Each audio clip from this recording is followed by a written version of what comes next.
नमस्कार, पुन्हा एकदा मनपूर्वक स्वागत। रूपदया कार्यक्रमात आपण करतो आहोत सौंदर्याच्या गुजगोष्टी आणि मी तुम्हाला सांगत होतो टेस्टोस्टेरॉनमुळे नेमकं काय घडतं। टेस्टोस्टेरॉनमुळे शरीरावरचे केस वाढतात, डोक्यावरचे केस गळायला लागतात। एखाद्या चांगल्या पुरुषाला विदूषक बनवण्याचं काम करणारा हा हार्मोन जेव्हा अगदी सुयोग्य परिस्थितीमध्ये आणि सुयोग्य प्रमाणात शरीरात असतो त्यावेळेला मात्र तुमच्या डोक्यावरचे केस आणि अंगावरचे केस नॉर्मल असतात। परंतु लक्षात असू द्या की स्ट्रेस वाढला किंवा अनेक कारणांनी टेस्टोस्टेरॉनचं प्रमाण ज्या वेळेला शरीरात नियोजित राहत नाही, वाढतं, त्यावेळेला याचे दुष्परिणाम आपल्याला डोक्यावरच्या केसांवर दिसायला लागतात।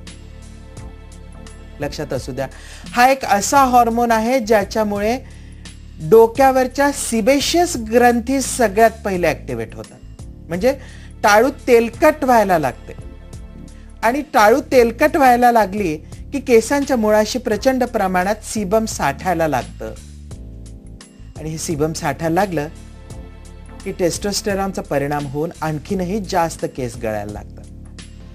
आणि म्हणून एंड्रोजन्सचा ज्या वेळेला आपल्याला प्रामुख्यानं स्कॅल्पवर परिणाम जाणवायला लागतो आणि केस गळायला लागतात तेव्हा तेल वापरणं टाळा।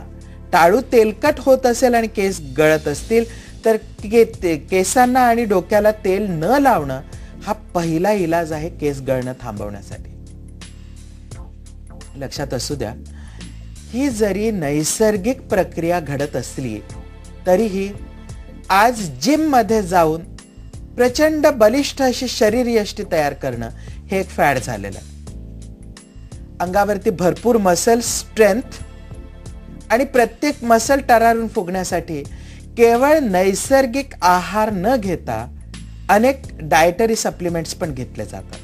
मुलांचे तुमच्या घरच्या जर केस गळायला लागले असतील तर सगळ्यात पहिले जिम मध्ये जाऊन त्यांना दिला जाणारा आहार बंद करा आणि त्यांना नैसर्गिक आहारावरती आणा। त्यांचं केस गळण्याचं प्रमाण आपल्याला निश्चित कमी करता येऊ शकतं।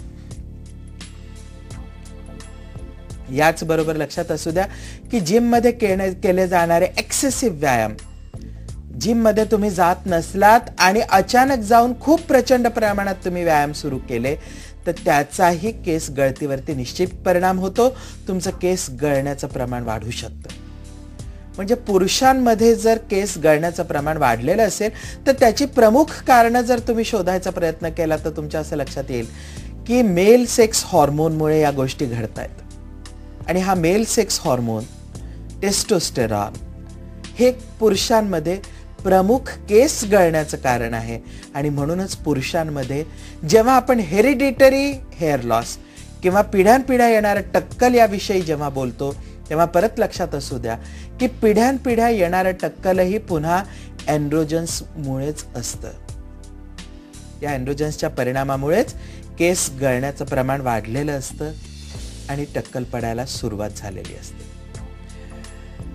हे स्त्री आणि पुरुषांमधले वेगवेगळे जरी आपण विषय बघत असलो, परिणाम बघत असलो तरी खूप सारे फॅक्टर्स असे आहेत जे दोघांमध्येही कॉमन आहेत।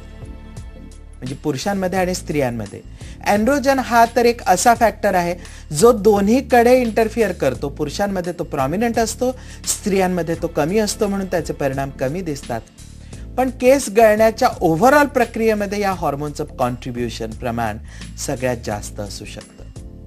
याचबरोबर अनेक सारे फॅक्टर्स आहेत जे पुरुषांमध्ये आणि स्त्रियांमध्ये दोघांमध्येही कॉमन आहेत। एक छोटासा ब्रेक घेऊया आणि ब्रेक नंतर आता स्त्री आणि पुरुषांमध्ये दोघांमध्ये कुठले कॉमन फॅक्टर्स आहेत ज्याच्यामुळे केस गळू शकतात याचा एक ओव्हरऑल अभ्यास, एक ओव्हरऑल कारण मीमांसा